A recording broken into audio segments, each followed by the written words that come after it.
يحلف ده تهيوت هيوتك علي تحلف ده اللي يسمعني تهيوتك اني تحلفي وما فديمك رعتان كني كي عصب أكي ديرو كهو يا بت أصنها بانا نمر حتى نتله ما ركيك هي ويا باي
Ethiopian case is not unique.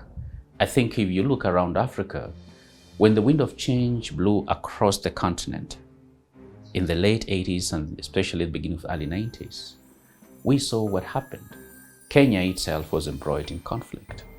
Countries across the continent were embroiled in conflict. And then you had mobilization of political parties along the fault lines of culture, religion, and especially ethnicity. And we're seeing that increasingly in Ethiopia. Now, this war has only reified or reinforced the existing divisions, especially along mostly the ethnic lines and sometimes language lines. So that is why you see increasingly most of the resistance is coming from the Tigray, but also increasingly among the Oromo, who had felt marginalized and who some of them still feel that Prime Minister Abiy Ahmed is a puppet of the Amhara. And so that is also contributing to the continuing resistance, widespread resistance you see both among the Oromo region as well as in the Tigray region. These other regions have seemed to have acquiesced to actually Abiy's role. And most of them, of course, they're also composed mostly of minorities that may not really be having a substantive hand in the political game within Ethiopia.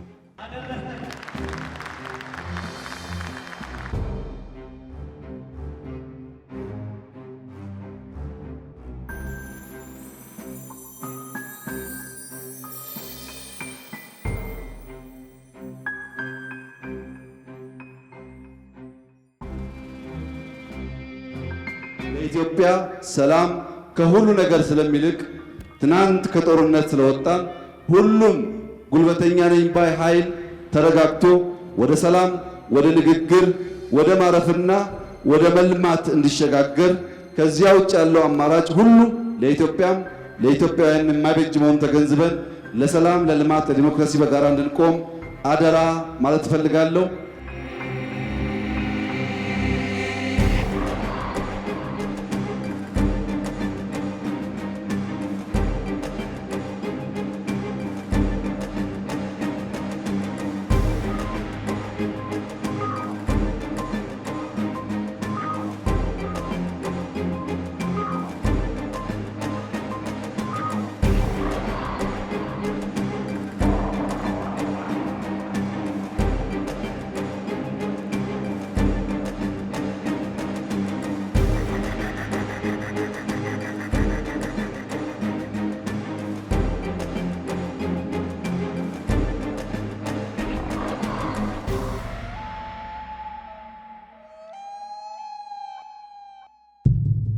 To understand the current conflict, you have to understand the history of Ethiopia.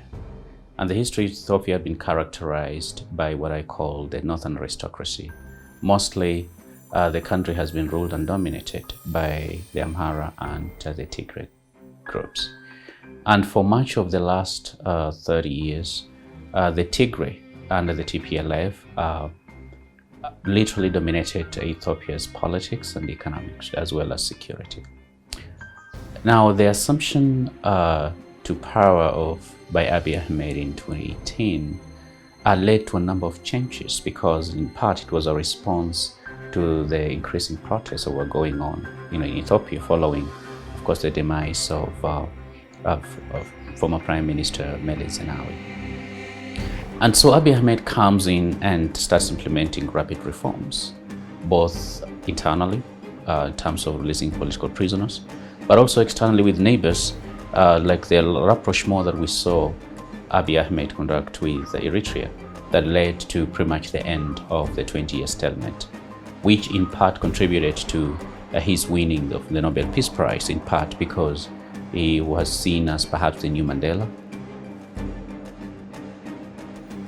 The TPLF felt that the assumption to power of Abiy Ahmed led to what I call a systematic purge from the ruling party, but also from the government.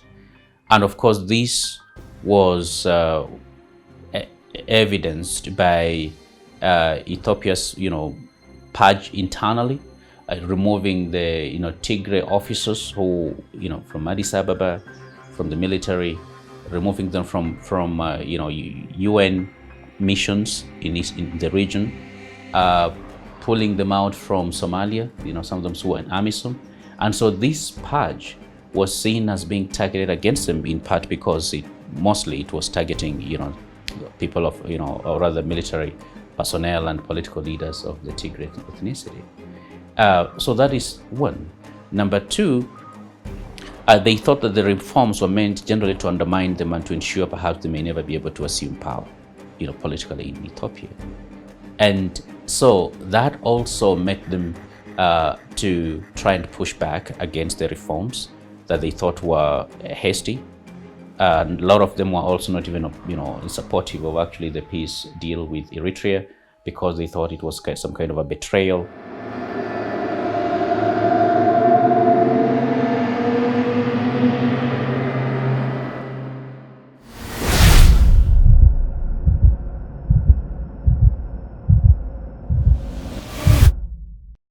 The risk of increasing hatred, violence, and discrimination is very high and could escalate into generalized violence. This could have major implications not only for millions of people in Ethiopia, but also across the region.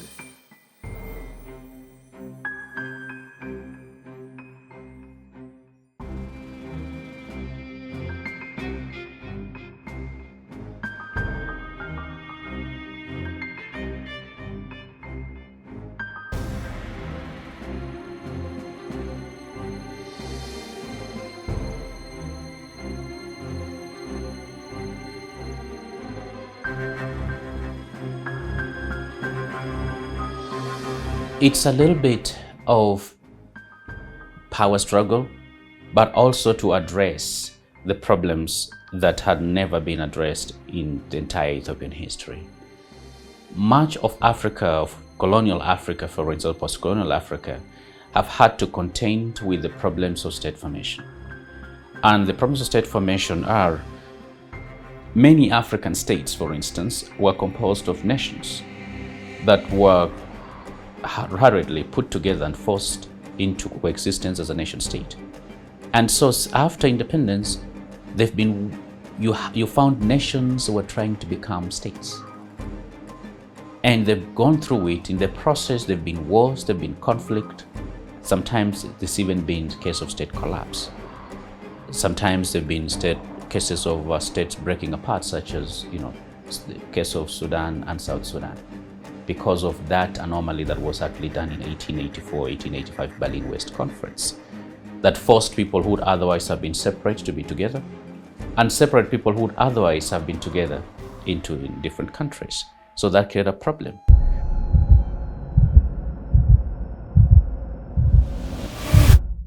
So after defeating, of course, the Italians here now in 1907, the Battle of Adowa, they enjoyed relative peace and stability, but then also that perpetuated the northern aristocracy, of course, at the time during the reign of Menelik II. Later on, of course, we're going to have Haile Selassie, who was overthrown by the military dictatorship in 1974.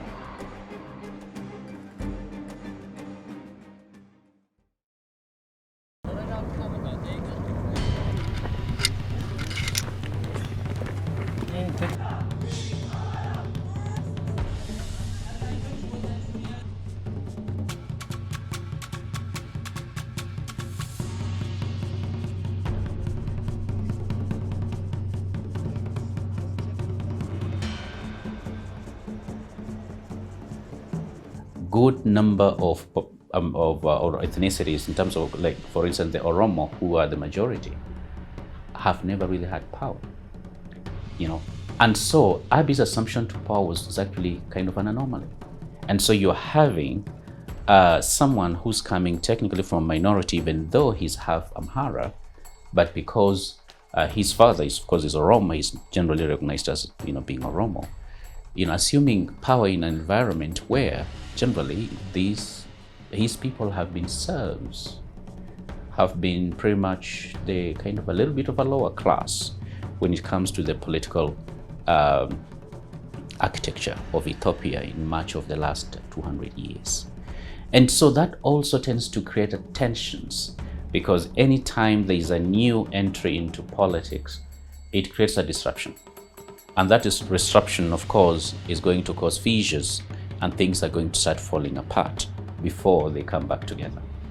And so Ethiopia is going through that crisis of state formation, that crisis of nation building, but also a crisis of trying to build a democracy within the larger African context, where you have many nationalities without really having the loyalty to a nation state per se, because there are competing nationalities that have not yet agreed on a framework on living together within a nation state system.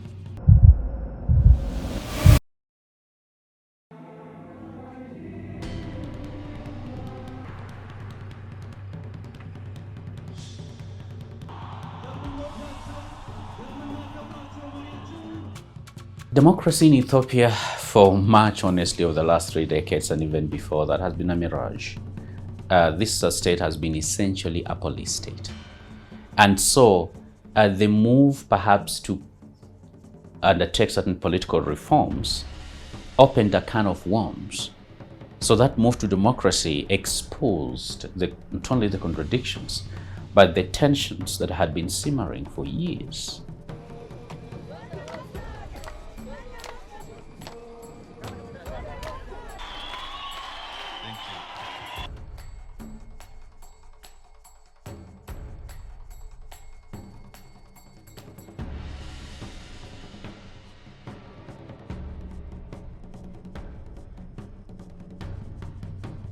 Any reforms, especially when they are sudden, they tend to provoke certain reactions and certain opposition. And so increasingly, Abiy Ahmed moved to try and change the status quo, which he thought was unsustainable. Now, in the process, he formed another party called the Prosperity Party, in which TPLF became reluctant to what will be part of. In fact, they did not join it. And so that set a stage for confrontation. Remember, militarily and economically, the TPLF generally had run the country for much of the last 30 years. And so not playing ball within the larger political framework or dispensation, of course, planted certain seeds of potential and immediate or rather imminent conflict. Now, to understand why that, of course, then became also the problem, you have to go back to the end of the war that got rid of Mengistu Haile Mariam in the early 90s, and the formation of the new government led by Meles Zenawi with the new constitution that actually provided for what are called ethnic federalism, kind of 10 areas that literally are run ethnically along ethnic lines. Now, it gives them unfortunately, chance, or rather the freedom to secede when they are no longer when they feel that they're not interested in the marriage anymore. And so that provision about the freedom to actually break away in case they're not satisfied with the status quo planted the seeds of the current secessionism that you've seen in not just in the Tigray region, but also in the Oromia region. And increasingly, even before the outbreak of the war, there were other regions that actually were calling for statehood, or other ethnicities were calling for statehood and more autonomy. And so those contradictions have conspired to put Ethiopia where it is today. But the most proximate factor, of course, was number one, the postponement of elections by Abiy Ahmed, but then the effort by also TPLF to go ahead literally and conduct their own elections, in which, of course, this federal government of Ethiopia termed as illegitimate, and set a stage, of course, for military confrontation, because essentially the action that were taken both by the Tigray region and by Addis Ababa made a war, a conflict imminent. And so it was just a matter of time before Ethiopia imploded, and of course it did.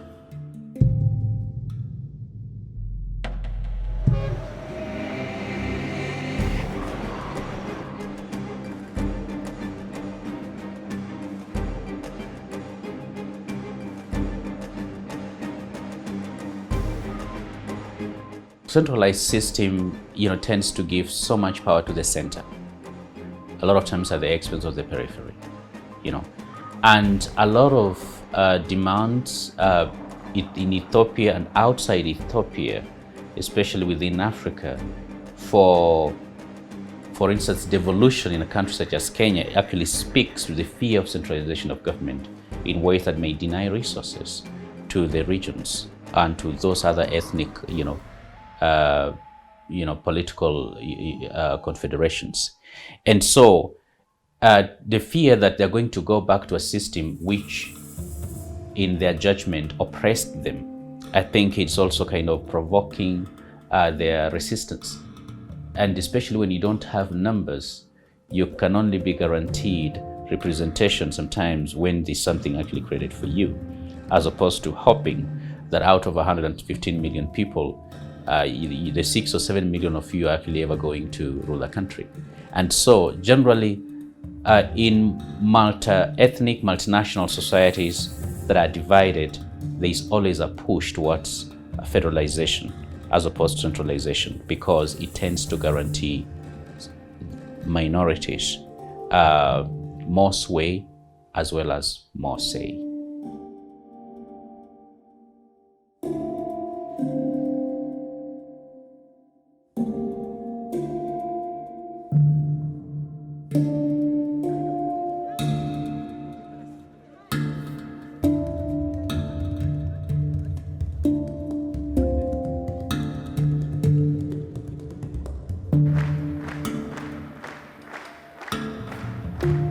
የብልጽግና ፓርቲ ፕሬዝዳንትና የኢፌዴሪ ጠቅላይ ሚኒስትር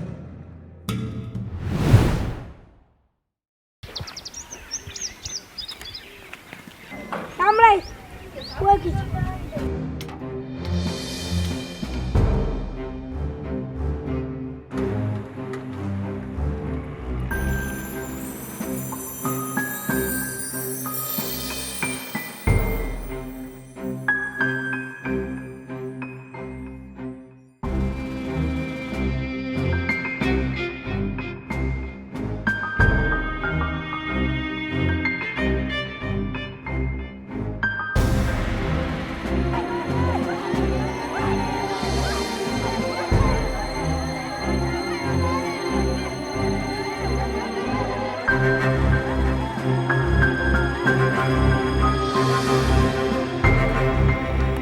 The main protagonists, of course, is Prime Minister's government and the Ethiopian Defense Forces against the Tigray Defense Forces. But then these groups have been joined by others, militias. You have the ethnic Afar, militias have the ethnic Oromo militias that are, fighting on the side of Abiy Ahmed. But then you also have ethnic Oromo militias, the Oromo Liberation Front, that's fighting on the side of TPLF.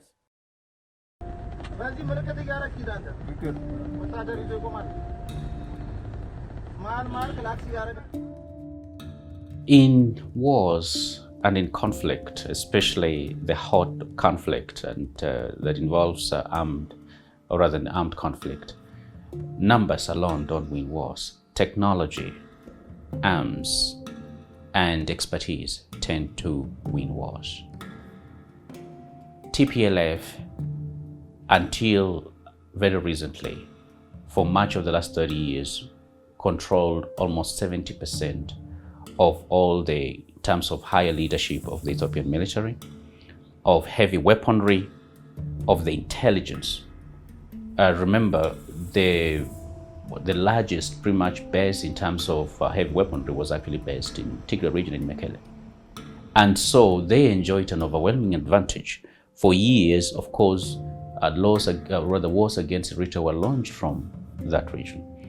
That was the headquarters of the revolution against Mengistu Haile Mariam. It's the TPLF that led the overthrow of the military government of Mengistu Haile Mariam. And so they enjoyed both the military, security, intellectual, and economic preeminence of Ethiopian, who they lauded over everybody else. And so, in as much as their numbers are small, they still enjoyed the kind of preponderance of power that was unparalleled in modern history, especially for an African country.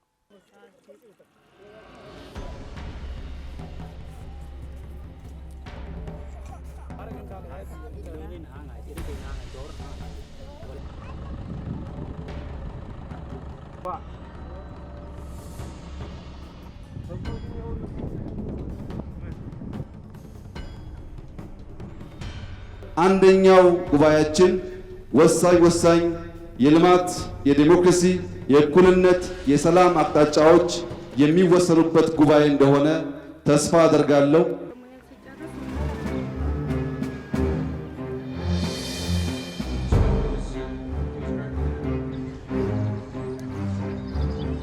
مايو عروة مايو بارو مايو لخو مايو أو أوري عريسها تبلي أكل دفينانيو تبلي أنا أقول له أو كعندوت يا أكل وسخت كي مدافعات نعبه منو نخمه منو يلا كريم يلا نساكا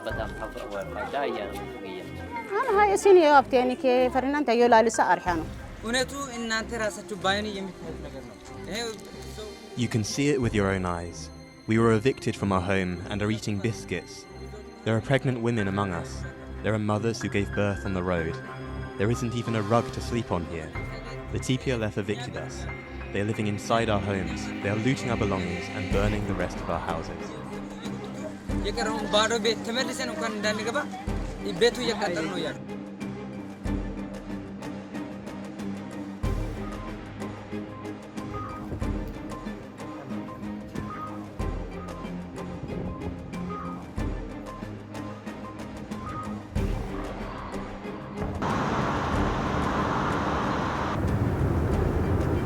I am alarmed by the growing humanitarian crisis.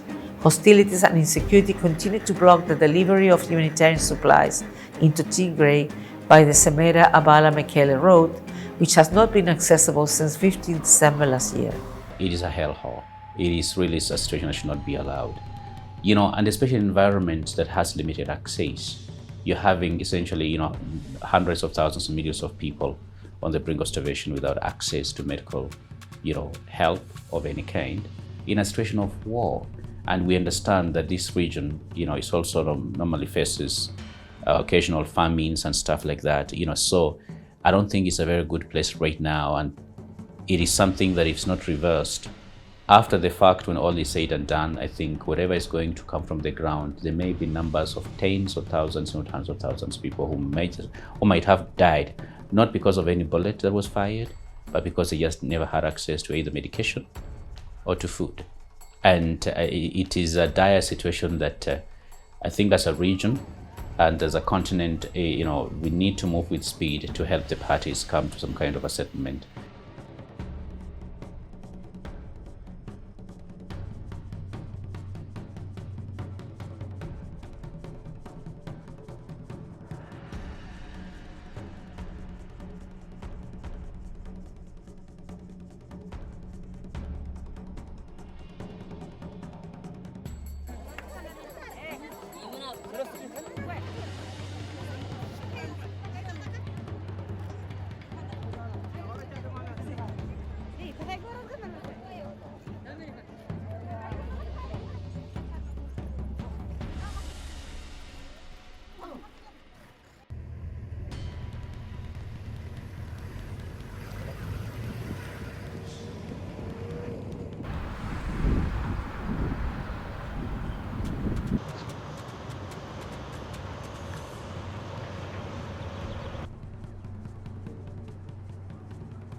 ስራ እንዲጀምር ለሰጡት ቆራጣሪነት በወከልኩት በጌዲዮ ስም ምላሽ ለመስጠት በመካከላችን Aucune guerre n'est simple, dès lors qu'il s'agit d'une guerre entre nous.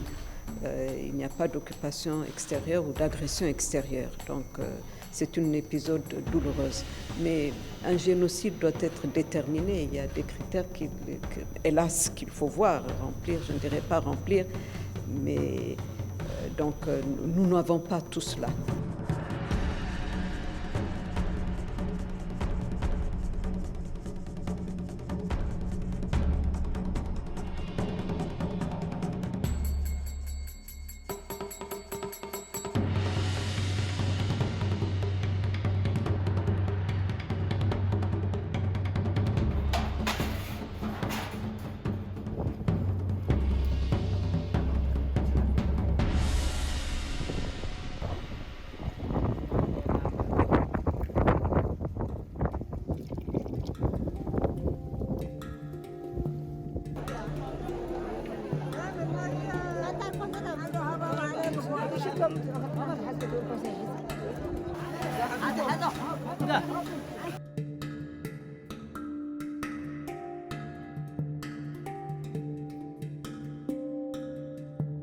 An internal armed conflict rarely, ends so suddenly.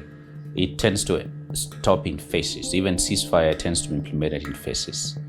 And there has to be a lot of work, especially in terms of internal intervention, in assisting the parties, but also in monitoring that actually the ceasefire is not being violated. Remember, this is a conflict that involves militias who do not have a central command from both sides. So when you have ethnic militias also, conducting their own war and then don't have a central command of either party, or, it becomes a challenge. They're going to do things that are actually going to harm people. Rape has widely been used as an instrument of war in this current conflict. Starvation is widely being used as an instrument of war in this current conflict. And unless we're able to establish a mechanism of not only monitoring this, first of all, ensuring the parties come to a ceasefire, but then ensuring that that ceasefire is monitored by neutral parties, not by people who are partisan, because the hostility in there is very high. The suspicions of the players in Ethiopia is very high, both by the government, by TPLF, depending on who the player is. And so it's going to really take a very, hard look at the situation to ensure that it comes to a peaceful settlement in the meantime. In the long term, of course, there has to be a different political and constitutional dispensation in Ethiopia that's going to guarantee every citizen freedoms and the liberties that they deserve. you.